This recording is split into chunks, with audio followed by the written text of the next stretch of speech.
नमस्कार. परिसर फाउंडेशनच्या परिसंवाद या ऑनलाईन उपक्रमामध्ये आपणा सर्वांचं स्वागत. आज आपण जो विषय घेतोय तो म्हणजे दुसरा भाग आहे. आपण मागच्या वेळी एरिक फ्रॉम यांची मांडणी हा पहिला भाग घेतला होता. त्याचा दुसरा भाग एरिक फ्रॉम यांच्या मांडणी आणि भारतीय परिप्रेक्ष्यामध्ये त्याचा संबंध हा आज आपण घेतोय. आणि आज आपल्या वक्ते आहेत अजित आपल्याला. नमस्कार. नमस्कार. मी सरांना विनंती करतो की त्यांनी आजच्या मांडणीला सुरुवात करावी. आपण असं ठरवलं होतं की मागच्या वेळेला आपण एरिक फ्रॉम यांचा एकंदर विचार व्यूह काय आहे आणि त्यांनी मुख्यतः एस्केप फ्रॉम फ्रीडम या त्यांच्या पुस्तकामध्ये आणि एकंदर त्याच्यानंतरच्या पुस्तकांमध्ये त्यांनी मनुष्यविषयक संकल्पना काय मांडली आणि माणसं स्वतःच्या स्वातंत्र्यालाच एक ओझं का समजायला लागतात याविषयीची त्यांची मांडणी ही एस्केप फ्रॉम फ्रीडम मुख्यतः पुस्तकामध्ये आहे. त्याचा आपण थोडासा अल्प परिचय करून घेतला होता. आणि आता अनेक लोक असे असणार की जे पहिला भाग त्यांनी पाहिलेला नाही, डायरेक्ट दुसराच भाग बघतायत, तर त्यांच्यासाठी थोडीशी उजळणी ही आवश्यक राहील. ते आपण पहिल्या 5 मिनिटांमध्ये करूया आणि पुढे जाऊया. मला वाटतं सुदेश बरोबर आहे ना हे? हो सर. तर आपण असं पाहिलं की एरिक फ्रॉम हे ज्या काळामध्ये वाढले तो काळ मुख्यतः पहिल्या आणि दुसऱ्या महायुद्धाचा होता, कारण त्यांचा जन्म 1900 साली झाला आणि त्यांचा मृत्यू 1980 साली झाला. त्यामुळे युरोपामधल्या 20व्या शतकातल्या सर्व प्रमुख घटनांचे ते साक्षीदार. मुख्य म्हणजे जन्माने ज्यू होते आणि शिक्षणाने मानसशास्त्र आणि ज्यूंचं धर्मशास्त्र आणि एकंदरच सगळी धर्मशास्त्र त्यांनी अभ्यास केली. हिटलरचा सगळा उदय जो झाला आणि त्यांनी जी अत्यंत क्रूर पद्धतीने हिंसा आणि दडपशाही केली, सगळे राजकीय अधिकार लोकांचे काढून घेतले वगैरे वगैरे सगळं त्यांनी अनुभवलं. दुसरं महायुद्ध सुरू झालेलं त्यांनी पाहिलं आणि त्या सगळ्या काळामध्ये त्यांच्यासमोर हा प्रश्न निर्माण झाला की हिटलर किती वाईट आहे, क्रूर आहे, मुसोलिनी कसा वाईट आहे. हा एक मुद्दा आहेच, ते तर सगळेजण तर्कसुद्धा सांगत होते, अनुभव होते. परंतु हिटलरच्या मागे, मुसोलिनीच्या मागे तिथली जनता, आपलं शहाणपण, आपली बुद्धी, आपली विवेक बुद्धी ही गहाण का टाकायला तयार झाली, हा मुख्य प्रश्न होता. म्हणजे सप्लाय साइड ऑफ डिक्टेटरशिप याच्या इतकीच डिमांड साइड ऑफ डिक्टेटरशिप ज्याला आपण सुद्धा ऍक्सेप्टन्स हा का, याचं मानसशास्त्रीय विश्लेषण त्यांनी केलं. आणि त्याची जी पद्धती होती ती एका बाजूने वैचारिक चौकट त्याची मार्क्सवादी होती आणि त्याची जी मानसशास्त्रीय जी ज्याला आपण पद्धती ज्याला आपण म्हणूया, ती पद्धती थोडीशी फ्रॉइडच्या अंगाने जाणार होती. त्याला आपण मनोवैज्ञानिक विश्लेषण म्हणतो आपण, सायको अनालिसिस. तर त्यांनी सोशल सायको अनालिसिस म्हणजे एकंदर समाजाची संस्कृती, समाजाची राजकीय रचना, आर्थिक रचना, इतिहास आणि त्याचे मानसशास्त्रीय सगळे आघात आणि परिणाम या सगळ्यामध्ये त्यांनी एक मांडणी करून असं सांगितलं की इतिहासाच्या या टप्प्यावरती आणि जर्मनी नावाच्या किंवा युरोपच्या एकंदर इतिहासाच्या सांस्कृतिक सामाजिक चौकटीमध्ये आणि भांडवलशाहीच्या चौकटीमध्ये एक अशी मनोवस्था निर्माण झाली त्या समाजामध्ये की लोकांना स्वातंत्र्य हे त्यांचं ओझं वाटायला. आणि ते का वाटायला लागलं, तसं का वाटायला लागू शकतं, याचा अतिशय तपशीलवार असा सगळा आढावा विश्लेषण त्यांनी एस्केप फ्रॉम फ्रीडम मध्ये केलं आणि ते आपण मागच्या भागामध्ये पाहिलं. त्यामुळे त्याची आता मी पुनरावृत्ती करत नाही, पण फक्त मागच्या आपल्या भागामध्ये आपण काय पाहिलं त्याचा एक थोडासा आढावा मी घेतला. आता आपण पुढे जाऊया. आजचा आपला विषय तेव्हा सगळं ठीक आहे, पण याचा भारतामध्ये काय संबंध आहे, म्हणजे आजच्या जगाशी काय संबंध आहे का, की केवळ ऐतिहासिक म्हणजे इतिहासाचं फक्त विश्लेषण आपण करतोय, हा मुद्दा माझ्या मते अतिशय महत्वाचा. अर्थातच हे केवळ ऐतिहासिक विश्लेषण किंवा केवळ इतिहासाची चर्चा नाही, हे आपण सगळ्यात महत्वाचं. आजच्या जगामध्ये, आजच्या भारतामध्ये याचे निश्चितपणाने संदर्भ आहेत म्हणजे निश्चितपणाने हे विश्लेषण आपल्याला आजची परिस्थिती समजावून घ्यायला, राजकीय सामाजिक सांस्कृतिक परिस्थिती समजावून घ्यायला हे उपयोगी पडू शकतं. आणि म्हणून हे एरिक फ्रॉम यांची सर्व मांडणी एकाच पुस्तकात केली, तर त्यांच्या सगळ्याच पुस्तकातली ही संदर्भहीन नाही, ही अतिशय महत्वाची आहे. आता हे कसं, आता आपण भारताकडे आता भारतामधली जी रचना आहे, भारतामध्ये नेमकं काय होतं गेल्या काही वर्षात स्वातंत्र्यानंतरच्या काळात, हे आपण थोडंसं समजावं. खूप तपशिलामध्ये जायला अर्थातच वेळ नाही, कारण हा काय 70 वर्षाचा हम्म. इतिहासाचा आढावा आहे. पण साधारणतः आपण समजू शकतो की भारतामध्ये एक 3-4 आर्थिक सामाजिक प्रक्रिया घडताना आपल्याला दिसतात. एक प्रक्रिया अशी आहे की भारताचं मोठ्या प्रमाणामध्ये शहरीकरण आहे. म्हणजे आता 50% तर नक्कीच शहरी आणि 50% ग्रामीण आहे. काही राज्यांमध्ये तर 60 आणि 40 सुद्धा प्रमाण झालेलं आहे, महाराष्ट्रामध्ये. आणि जे नागरीकरण होत आहे ते अत्यंत बकाल असं नागरीकरण आहे. बकाल नागरीकरण याचा अर्थ असा की या नागरीकरणाला कुठलंही नियोजन नाही आणि दिशा नाही. ही गर्दी आहे, शहरामध्ये आलेली गर्दी आहे. मग ती श्रीमंतांची आहे का गरिबांची आहे हा दुय्यम मुद्दा आहे. श्रीमंतांची असेल तर ती अतिशय कायद्याला धरून, म्हणजे कायदेच त्यांना धरून केले जातात, त्याच्यामुळे ती कायद्याला धरून असणार. आणि गरिबांची जी आहे, कायदे कुठलेच त्यांच्यासाठी नसल्यामुळे आणि कुठल्या सोयी सुविधा त्यांच्यासाठी करायची मुळात काही गरजच या व्यवस्थेला मान्य नसल्यामुळे ती बेकायदेशीर झोपडपट्ट्या असतील, ज्या गलिच्छ वस्त्या म्हणून जाहीर होतात इत्यादी. म्हणजे जिथे मिळेल त्यांनी तिथं झोपडी टाकावी, दुसरा काही इलाजच नाही. मग ती, आणि अशा जागा कुठल्या असतील तर अर्थात नाल्याच्या काठी असतील, खाडीच्या काठी असतील, कुठेतरी पाईपलाईन चालली त्याच्या आजूबाजूला असतील, रेल्वे लाईनच्या कडेला असतील इत्यादी, किंवा कुठेतरी सार्वजनिक एखादा प्लॉट असला तिथं त्याच्यावरती असतील. म्हणजे अशा प्रकारचं एक झोपडपट्ट्यांचं सगळं नागरीकरण, आणि दुसऱ्या बाजूला अत्यंत बकाल अशा पद्धतीच्या किंवा अतिशय सौंदर्यहीन अशा पद्धतीचं एक श्रीमंतांचं नागरीकरण, हे दोन्ही आपल्याला एकाच वेळा भारतामध्ये झालेलं दिसतं. आता यामध्ये जो येणारा झोपडीमध्ये राहणारा जो आहे हा कामगार वर्ग आहे. पण हा कामगार वर्ग कुठलाही निश्चित रोजगार नाही घेत. म्हणजे असं नाही की तुम्ही जर पाहिलं की मुंबईमध्ये जो पहिल्या पिढीतला कामगार आला तो ज्या चाळींमध्ये राहिला, त्या परळ, लालबाग, करी रोड या भागातल्या जर तुम्ही सगळ्या चिंच कोकणी वगैरे सगळ्या भागातल्या जर चाळी पाहिल्या तर तिथे आज मध्यमवर्गीय जरी राहायला गेले तरी त्यांना असं वाटतं की खूप जरा चांगलंच आहे.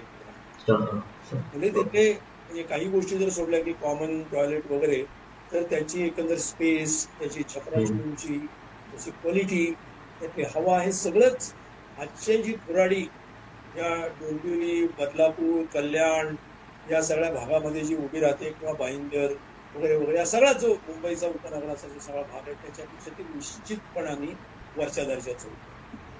कारण आज मुंबई असो पुणे असो, इथे आलेला जो कामगार वर्ग आहे हा कुठल्याही निश्चित अशा पगाराच्या नोकरीसाठी आलेला नाही. तो आलेला आहे एकतर आलेला आहे, आणि शेती परवडत नाही, पिण्याचं पाणी सुद्धा गावात नाही, कर्जबाजारी झालेलो आहोत, त्याच्यामुळे काही करून आम्हाला शहरात जायचं आहे अशा एका आकांक्षा म्हणून तो आलेला आहे. त्यामुळे कंत्राटी कामगार आहे, तो स्वयंरोजगारी आहे, म्हणजे कुठेतरी जाऊन त्याची बायको किंवा आई बाजूला बसून भाजी विकते, मग कुठेतरी फुलं विकतो, अशा प्रकारचं, म्हणजे किंवा कुठेतरी एखादं कौशल्य शिकून घेतले, रिपेअर वर्क करतो वगैरे, हे एक आहे. दुसऱ्या बाजूला जो आहे तो एक मध्यमवर्गीय समाज आणि उच्च वर्गीय समाज, यांच्या हातामध्ये या स्वातंत्र्योत्तर काळामध्ये जो काही शैक्षणिक आणि आर्थिक विकास झाला, याच्यामधून शिक्षण नावाचं एक साधन निर्माण झालेलं आहे, त्याच्या हातामध्ये आहे ते. त्यांना रोजगार बऱ्यापैकी संघटित क्षेत्रातला रोजगार मिळालेला आहे. मग कोणाचा व्यवसाय असेल, अगदी धंदा काही लोकांचा असेल, किंवा संघटित बँक, LIC, विमा, किंवा मोठे कारखाने, याच्यातल्या कायम नोकऱ्या, असा मिळालेला एक मध्यम वर्ग आहे, किंवा त्याच्याही वरचा एक मध्यम वर्ग आहे. हा जो मध्यम वर्ग आहे हा मध्यम वर्ग आता दुसऱ्या तिसऱ्या पिढीमध्ये आहे शहरामध्ये, आणि झोपडवासी जे आहेत हे पहिल्या आणि दुसऱ्या पिढीचे आहेत. ते सगळं सांगण्याचं कारण असं, त्याला मी असं म्हणतो, एक बखाल असं नागरीकरण आहे. या नागरीकरणामधला हा जो झोपडवासी आहे, हा झोपडवासी त्याच्या गावापासून पूर्णपणे तुटलेला आहे. गावामध्ये त्याचं तिथल्या परंपरांशी, भले तिथल्या जाती व्यवस्था असेल काही असेल, परंतु तिथल्या निसर्गाशी, तिथला निसर्ग दिसत, त्याला मोकळा आकाश दिसत होतो, कधीतरी नदीचं वाहतं स्वच्छ पाणी त्याने पाहिलेलं. इथं तो फक्त वाहतं घाटावर बघतोय. इथं शहरातलं पान सुद्धा त्याच्या ताकदीने हलू शकत नाही. इतका तो पूर्णपणे अपरूटेड असा एक वर्ग आहे, त्याच्या मुळापासून तो पूर्णपणे तुटलेला आहे. आणि या शहरातलं जे सगळं जीवन आहे, हे शहरातलं जीवन हे मी मगाशी सांगितलं तसं ते घरात इतकी दाट लोक बसली आहे की तिथे कुठलंही स्वतःचा असा अवकाशच नाही, जगण्यासाठी कोणताही अवकाश उपलब्ध नाही. अशा परिस्थितीत हा झोपडवासी, हा असंघटित कामगार, कंत्राटी कामगार हा एका बाजूला जगतोय आणि दुसऱ्या बाजूला जो मध्यम वर्ग आहे, या मध्यम वर्गाची परिस्थिती काय ती लक्षात. हा मध्यम वर्ग हा 60 सालातला जो मध्यम वर्ग होता तसा मध्यम वर्ग नाही. 60 सालचा मध्यम वर्ग जो आपल्याला मराठी चित्रपटामध्ये दिसतो, हिंदी चित्रपटामध्ये दिसतो, तो मध्यम वर्ग हा नाही. या मध्यम वर्गाला पाप पुण्याच्या कल्पना, नीती अनितीच्या कल्पना या टँजेन्शियल त्या स्पर्शून जातात, या त्याच्या जगण्याचा भाग नाही. या मध्यम वर्गाचं मूल्य हे मुख्यतः यश आणि स्थिरता, म्हणजे अधिक जीवनामध्ये अधिक सिक्युरिटी पाहिजे, अपवर्ड मोबिलिटी पाहिजे आणि यासाठी काही करण्याची तयारी, यासाठी तो साधनं जमवतो.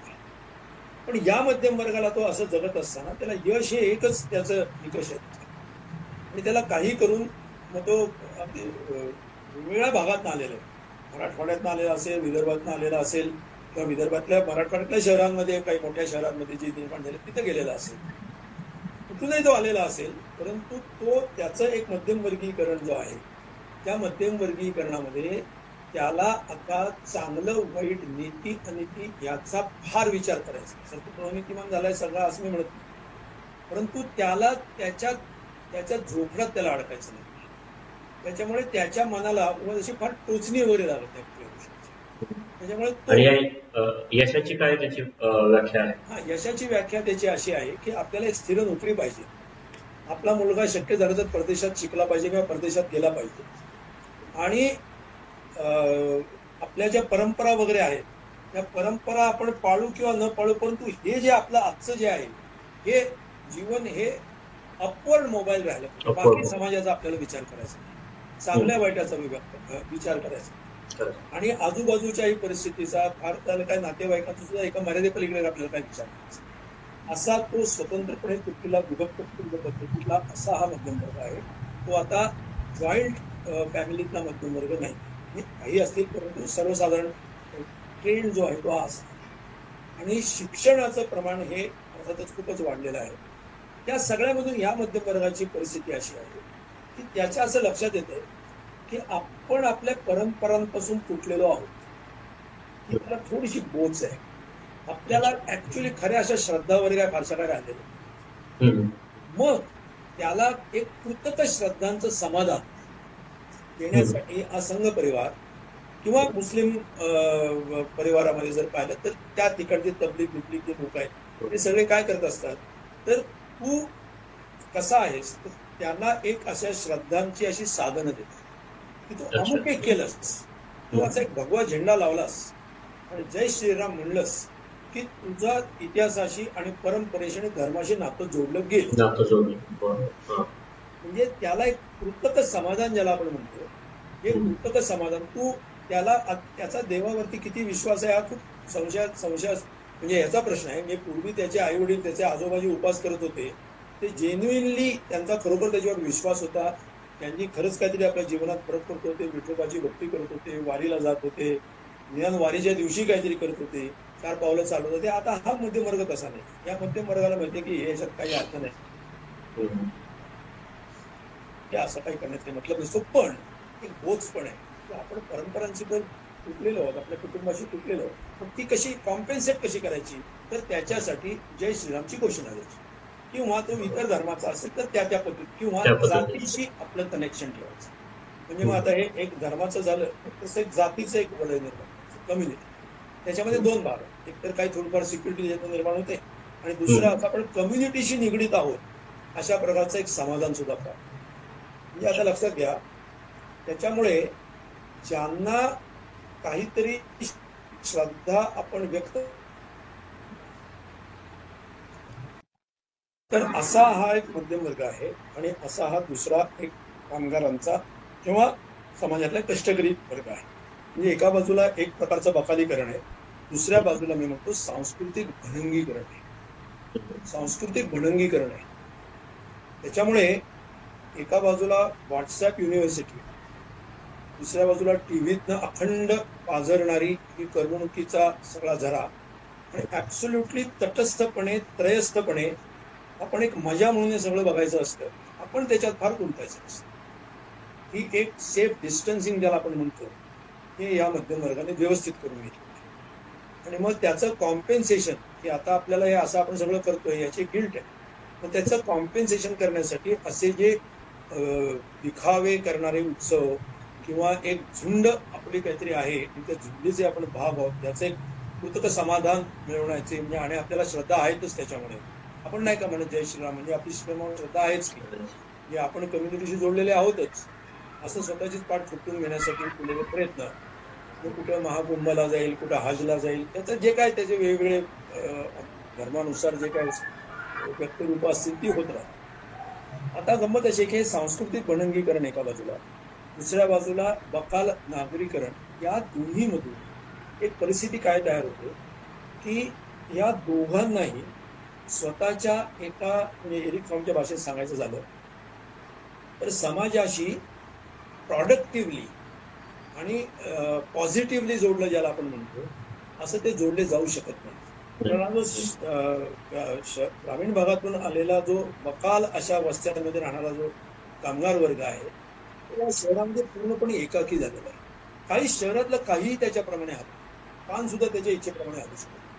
त्याच्यामुळे त्याला समाधान कुठे वाटतं तो जर समजा आंबेडकरांचा किंवा अण्णाभाऊ साठ्यांचा किंवा जो कुठला त्यावेळेला असेल उत्सव त्या उत्सवामध्ये मी प्रचंड मोठ्या रेकॉर्ड्स लागले आणि मग कुठेतरी एक माझ्या त्या आवाजामधून माझ्या ताकदीचं ज्याला म्हणतो आपण एक अनुभव ही दोन नावं घेतली म्हणजे दोन नंबर तिथे अनेक कुठलेही उत्सव असतात त्याच्यामधून तो स्वतःच्या ताकदीचा प्रत्यय जेवढा मोठा आवाज तेवढा पसरलेलो आहे अशी एक जाणीव आणि त्याच्यामुळे स्वतःच्या ताकदीची शक्तीची बलाची एक कृतक अशा प्रकारचा अनुभव वेगळी अशा प्रकारचा अनुभव हा घेतो आणि त्याच्यामुळे आणि एक झोकून देणं स्वतःला विसरणं ज्याला अशा एका मानसिकतेमध्ये हा घरातला जो राहणारा जो कामगार वर्ग आहे याची एक अवस्था आहे. या दोन जे हे विभाग आहेत समाजातल्या या दोन विभागांची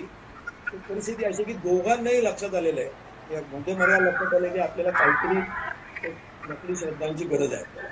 ही श्रद्धांची गरजांच्या नकली त्यांच्या समोर देणारे सगळे संघ परिवार किंवा बाकी सगळे उभेच आहेत म्हणजे त्यांना हे द्यायला पण त्याच्यामध्ये तुम्ही कशातही काही शास्त्र कसं होतं आपले सगळे शोध कसे पूर्वी होतेच त्याच्यामुळे आपण आज कसे वाईट अवस्थेत आहोत याच्याबद्दलचे कृतक समाधान की आपण आज असे असू पण पूर्वी आपण चांगले होतो पूर्वी खूप छान कोणतरी पूर्वी चोरून नेले अशा प्रकारचा हा जो सगळा एक एन्व्हायरमेंट ही सगळी तयार झालेली आहे याच्यामध्ये एक मानसिकता अशी तयार होते की आपण एका मोठ्या झुंडीचा भाग असणं हे एक समाधान भले त्याचा आशय काही असो अथवा नसो असं जर आपल्याला मिळवायचं असेल तर आपण अशी झुंड गोळा करू शकेल असा एखादा नेता शोधला पाहिजे. राईट आणि रॉंगच्या भानगडीत पडायचं झुंड निर्माण होते का नाही त्या झुंडीचा जर आपण भाग असू तर आपण पॉवरफुल असतो.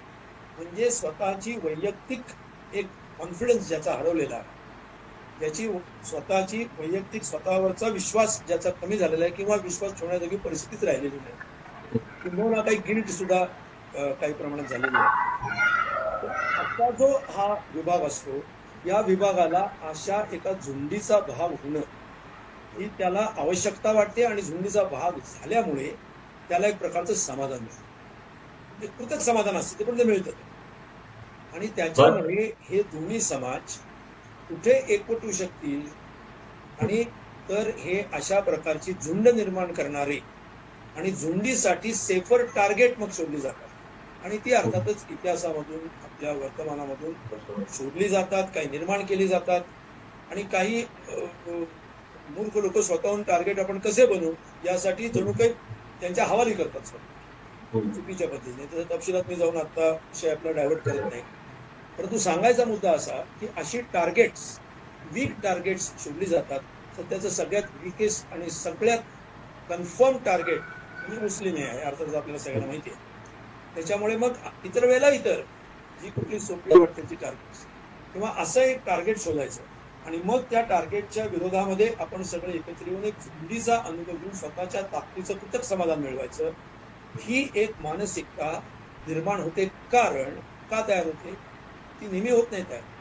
कारण एका व्यापक कम्युनिटी फिलिंगचा, पॉझिटिव्ह कम्युनिटी फिलिंगचा किंवा सकारात्मक आणि खऱ्याखुऱ्या श्रद्धांचा लोप झालेला आहे. त्यांच्या जीवनामधून त्या गेलेल्या आहेत. त्याच्यामुळे त्यांना त्याचा देखावा करणं हे अत्यंत आवश्यक झालेलं आहे.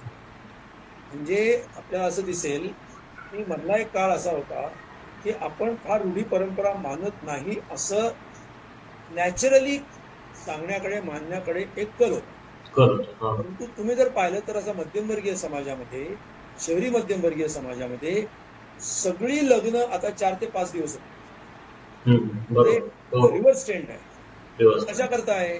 तर परंपरेचे आपण पाईक आहोत आणि मग त्याच्यामध्ये परंपरेसाठी खूप गोष्टी, पुणेरी पगड्या आल्या, नऊवारी साड्या आल्या, मग ते नथ आल्या, मग ते घोडे आले, सगळं आलं त्याच्यामध्ये. म्हणजे जे जे काही पूर्वीची वैभवाची प्रतीकं होती त्या प्रतीकामध्ये, इतिहासामध्ये जगणं आम्हाला आवश्यक वाटतं. कारण वर्तमानामध्ये आम्हाला अभिमान बाळगण्यासारखं आमच्याकडे काहीच नाही.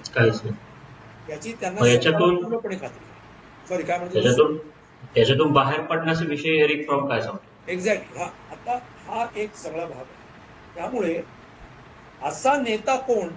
तर अशी झुंड निर्माण करणारा जो नेता असेल तो नेता.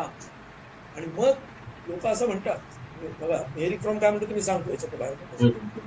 पण लोक असं बोलतात, तुम्ही व्हॉट्सअपला वगैरे ते बघत असाल की लोक म्हणतात की ते मोदींनी काही अमुक एक बाबतीत भाव वाढवले, हे चुकीचं केलं, त्या काही असू देत. असं असलं तरी आम्हाला तेच पाहिजे. का पाहिजे? आम्ही आर्थिक मुद्दे, भौतिक मुद्दे बघणारच नाही. का बघणार नाही?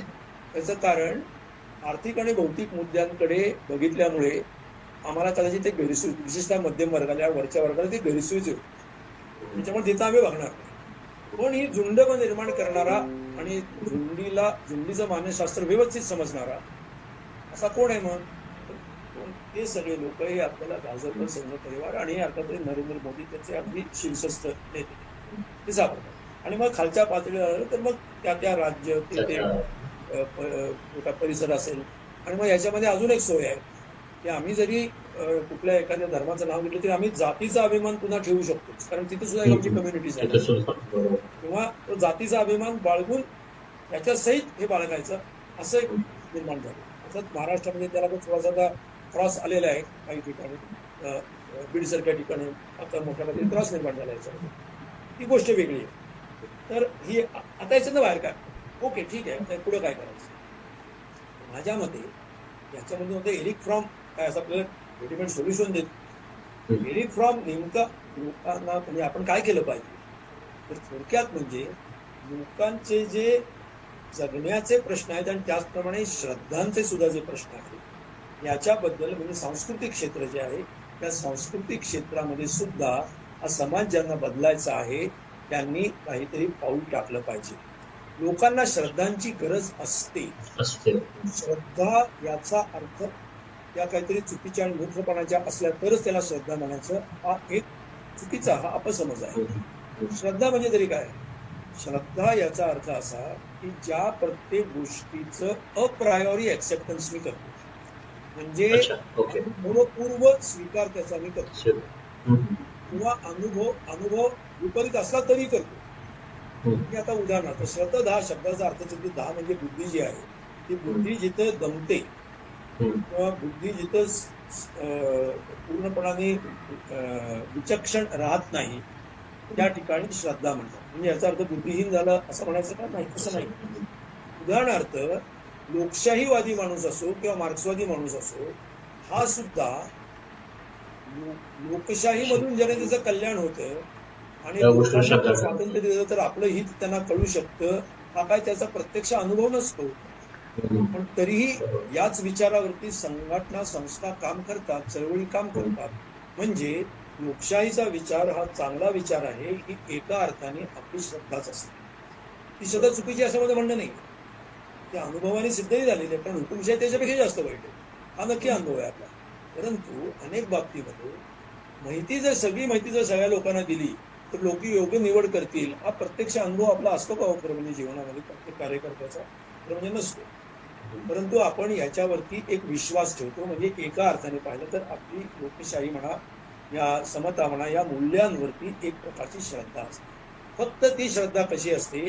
ती श्रद्धा अशी असते की ज्या चांगलेपणाचा अनुभव प्रत्यक्षामध्ये असो अथवा नसो, आपण चांगलं काहीतरी घडवण्याचा प्रयत्न करतो. त्यामुळे ती श्रद्धा हानिकारक नसते किंवा कोणाचं अहित करणारी नाही ना, हे तपासण्याची आपली तयारी असते, म्हणून ती हानिकारक नाही. परंतु हे ज्याला आपण किमान अप्रायोरी फिजिक्सला सुद्धा असते, साधं भूमिती शिकले तरी त्याच्यामध्ये काहीतरी गृहीता असतातच. आणि श्रद्धा ही काय म्हणजे श्रद्धा म्हणजे मूल्यांवरचा विश्वास. ती मूल्य प्रत्येकाला सिद्ध झालेली असत नाही, असतातच असं नाही. किंवा या अर्थाने जर पाहिलं तर श्रद्धा याचा थोडासा नीट विचार केला पाहिजे. आणि म्हणून या ठिकाणी एरिक फ्रॉम असं सांगतो की सांस्कृतिक आणि भौतिक ही दोन आपण जीवनाची अशी भिन्न क्षेत्र करतात. म्हणजे आपण भौतिक याच्या बाबतीत म्हणजे फक्त पैसा, अर्थ, उत्पन्न याच बाबतीचा विचार करायचा, आणि सांस्कृतिक म्हणजे फक्त मग काहीतरी इतिहास किंवा अमूर्त अशी मूल्य असा नाही. या दोन्हीचा मिलाप जिथं होतो त्याला एथिक्स असं आपण म्हणतो. एथिक्स कुठे येतं? मॉरॅलिटी किंवा नैतिक विचार कुठे येतो? तर नैतिक विचार हा तिथे येतो, सामाजिक नैतिक विचार म्हणजे, किंवा वैयक्तिक सुद्धा, की ज्या ठिकाणी एक मूल्यांवरचा विश्वास आणि त्याला प्रत्यक्ष भौतिक परिस्थितीमध्ये त्याचं उपयोजन हे जिथं असं तिथं नैतिकतेचा प्रश्न येतो. चांगल्या वाईटाचा आपण अमुक करावं का तमुक करावं, हे करणं चांगलं का वाईट, हा प्रश्न कधी पडतो? एक भौतिक परिस्थिती असते की हे असं असं आहे, आता काय करायचं? काय करायचं याला दोन पर्याय काय येतात? कारण एक मूल्य असतं, असं केलं तर दुसरं सगळ्यांचं अधिक हित आहे, किंवा असं करणं मानवाचं हित आहे, किंवा असं करणं हेच मानवाचं श्रेयस आहे, वगैरे वगैरे. हे एक दिशा सांगतो. दुसरी दिशा, इतकं लांबचं कोणी पाहिले, प्रत्येकाचं वैयक्तिक झालं तर आपोआपच सगळ्यांचं होतच की, दुसरा विचार येऊ शकतो. म्हणजे ही दोन मूल्य झाली, त्या मूल्याची आपण एक निवड करत असतो एका भौतिक परिस्थिती, म्हणजे त्यालाच आपण नैतिकता असतो. म्हणजेच थोडक्यात coming back to our point, की याला जर उत्तर द्यायचं असेल तर एक सामाजिक नैतिकतेचा जो मुद्दा आहे, हा नैतिकतेचा मुद्दा विशिष्ट सगळ्या भौतिक प्रश्नांच्या संदर्भाने आपण पुढे आणला पाहिजे. आता कसं की बरेच वेळेला भौतिक मुद्द्यावरती बोलताना किंवा आर्थिक पैसा वगैरे याच विषयावरती बोललं जातं, किंवा काय आरक्षण असेल, जे काय हे भौतिक मुद्देच याच्यावरती बोललं जाणं ठीक आहे, त्याच्यावरती बोललं जाणं चुकीचं असेल म्हणून. परंतु त्याच वेळेला मूल्यात्मक जो मुद्दा आहे, चांगल्या वाईटाचा सांस्कृतिक काही जे मूल्य आहे, विषय आहेत, व भले काही अगदी प्रतीक असतील, काही श्रद्धास्थानं असतील चांगल्या अर्थाने की जी हिंसात्मक नाहीत, विषमूलक नाही, तर या दोन्हीचा मिलाप कुठे होऊ शकतो, या दोन्हीचं सेंद्रिय अशा प्रकारचं एकत्व कुठे येऊ शकतं, असे संघटना प्रकार, अशा चळवळी या आपण मोठ्या केल्या पाहिजेत. आणि या ठिकाणी मला आता हा माझा मुद्दा मी सांगतो, हा एरिक फ्रॉमने सुद्धा सांगितलेला आहे.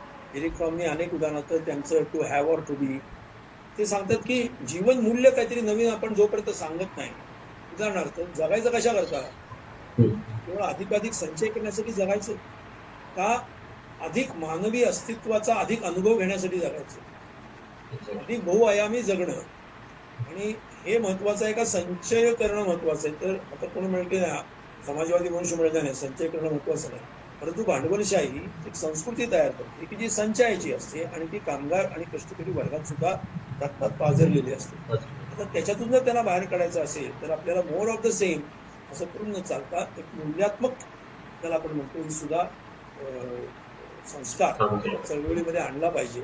त्याच्यासाठी इतिहासातनं आपल्याला उपलब्ध झालेली काही प्रतीकं असतील, काही मूल्य असतील, त्या मूल्यांमध्ये श्रद्धा असतील की ज्या सकारात्मक आणि उत्पादक असतील, ज्या हिंसक आणि द्वेषमूलक नसतील, असे या दोन्ही आपण एकत्र केल्या पाहिजेत, असा तो विचार. आणि त्या अर्थाने जगण्याची एक नवीन संस्कृती मांडली पाहिजे, असा विचार तो to have or to be या त्यांच्या पुस्तकामध्ये, त्याचं शेवटचं पुस्तक त्याच्यामध्ये तो आहे. तर हा सांस्कृतिक मूल्यात्मक जो विषय आहे, हा विषय भारताच्या संदर्भामध्ये जर सांगायचा झाला तर आता तुम्ही आता हे जे सांगणार आहे मी माझं सांगतोय की मार्क्स आणि गांधी आणि आंबेडकर यांना आपण कुठेतरी एकत्र आणण्याची गरज आहे. हे जे सांस्कृतिक अंगाने चळवळी असं जे मी म्हणतो, त्याच्यामध्ये मार्क्सवादाचा एक व्यवस्थात्मक विचार ज्याला आपण म्हणतो, व्यवस्था एक्सप्रेशन, भांडवलशाहीचं सत्य स्वरूप समजावून घेणं, त्यातला क्लास आणि तिचं डायनॅमिक्स समजावून घेणं, हे एक हा त्यातला एक भाग आहे. त्याचप्रमाणे गांधींच्या विचारामधला जे नैतिक परिमाण आहे, त्यांचे नैतिकतेतल्या वर्तनाबद्दलचे काही निष्कर्ष त्या वेळेचे बरोबर किंवा चूक असू शकतात, त्याच्याशी आपण सहमत किंवा असहमत असू शकतो, पण तो मोठा नाही. मूल्यात्मक चौकटीमध्ये हे साध्य आणि साधन याचा काहीतरी काय म्हणूया आपण साकल्याने विचार केला पाहिजे. केवळ साध्याचा विचार करून चालत नाही, साधन सुद्धा नैतिक असावी लागतात. हा जो एक संपूर्ण मूल्यात्मक ढाचा गांधींच्या विचारामध्ये जो आहे, याच्यावरती त्यांनी संपूर्ण समाजाची पुनर्रचना करण्याचा एक प्रोजेक्ट घेतला. त्याच्यातल्या काही तपशिलाबाबत नक्कीच मतभेद होऊ शकतात, माझेही आहेत, मी त्याच्यामध्ये सांगतो. परंतु हा जो हे जे विजडम आहे, हे विजडम अत्यंत महत्वाचं आहे आणि 21व्या शतकाच्या मानवाच्या भवितव्यासाठी मार्क्सच्या विचारा इतकंच माझ्यामध्ये सुद्धा तितकंच महत्वाचं आहे. आणि आंबेडकरांनी जो एक व्यापक अजून काही शेवटी त्यांना हे संपूर्ण हीच धारणा त्यांना एका वेगळ्या पद्धतीने भावलेली होती, म्हणूनच त्यांनी बौद्ध धर्माचा स्वीकार केला. जर त्यांना या प्रायोरी मूल्यांचा विचार जर त्यांच्या मनामध्ये नसता, तर त्यांनी जे 5 प्रण सांगणार आहे, जो बुद्ध विचार आहे, की अपरिग्रह, रक्तदान विरोधी, अपरिग्रह न करणे किंवा इत्यादी जे 5 सगळे आहेत, हे सगळे 5 सांगणार आहे की तिथे संचय करू नको, चोरी करू नको, व्यभिचार करू नको, हव्यासीपणा करू नकोस, वगैरे वगैरे. हे सगळं सांगणारा बुद्ध विचार हा आणि दुःख म्हणजे शोषणाचा जे आविष्कार आहे, ते सामाजिक आहे वगैरे, हा त्यांनी स्वीकार कशा करता केला असता. त्याचा 20-25 वर्ष त्यांनी विचार केला. म्हणजे याचा अर्थ दैनंदिन राजकीय विषय आणि मुद्दे याच्या पलीकडचा हा विचार आहे. आणि हे जर सगळं आपण एकत्र केलं तर एरिक फ्रॉम यांच्या विचारामधून जो काही निष्कर्ष निघतो, तो आता आपण या सगळ्या संघ परिवाराच्या किंवा या हिंसक जमातवादी देशमूलक सगळा जो व्यवहार आहे, राजकीय व्यवहार जो आहे, सामाजिक व्यवहार आहे आणि तथाकथित सांस्कृतिक व्यवहार आहे, त्यांच्या दृष्टीने त्याला जर हे मूल्य लावलं तर हे नैतिकतेच्या एकाही फुटपट्टीवरती एक सेंटिमेंट सुद्धा उभं राहू शकतो. आणि हेच हाच नेमका मुद्दा. याच मुद्द्यावरती आपण त्यांना पराभूत करू शकतो. फक्त त्याचा पाया हवेतल्या चर्चेचा नाही, तर जो समाज वंचित आहे, पीडित आहे, शोषित आहे, त्यांच्या भौतिक प्रश्नांच्या संदर्भाने आणि त्या आधारावरती आपल्याला हा विचार कुठेतरी पुढे न्यावा लागेल. आणि या दोन्हीचा समन्वय करून त्याचं एक सेंद्रिय असं एक रसायन करून आपल्याला पुढे जावं लागेल. हा माझ्या मते एरिक फ्रॉम यांच्या विचाराचा भारतीय संदर्भात आज निष्कर्ष मिळू शकतो. नाहीतर हे स्वातंत्र्य झुंडशाहीमध्ये, म्हणजे लोकशाहीचं रूपांतर झुंडशाहीमध्ये करणं, हे लोकशाहीच्या सर्व संस्था हायजॅक करणं, हे आज जवळजवळ 60% काम मोदींनी पूर्णच केलेलं आहे. तर त्या संस्था न्यायव्यवस्थेपासून ते नगरपालिका ऑलमोस्ट बंद करून टाकणं इथपर्यंत केलेलं आहे. पूर्वी हायजॅक करायचे, आता त्यांनी बंदच करून टाकलं. त्या सर्वव्यापी हा विचार आपल्याला करावा लागेल. आणि काही वेळेला पुरोगामी चळवळीत सुद्धा याच्या विरोधात जाणारी काही गोष्टी दिसल्या तर त्याबद्दल बोलण्याचं सुद्धा धारिष्ट्य आपल्याकडे असलं पाहिजे. हे सुद्धा माझ्यामध्ये आपण भान ठेवणं आवश्यक. धन्यवाद सर. बऱ्याच गोष्टी क्लिअर झाल्या आजच्या चर्चेतून. आणि मला वाटतं आपण आता एक ह्याच्यावर प्रश्नोत्तरांचं एक सेशन घेऊया दोन्ही एपिसोडवर. कारण ह्याच्यावर मला काही प्रश्न मागच्या एपिसोडमध्ये आले होते, पण ते म्हणले की आता म्हणजे पुढचा एपिसोड ऐकल्यानंतर मग परत अजून प्रश्न विचारू, असं एक वेगळं सेशन करूया.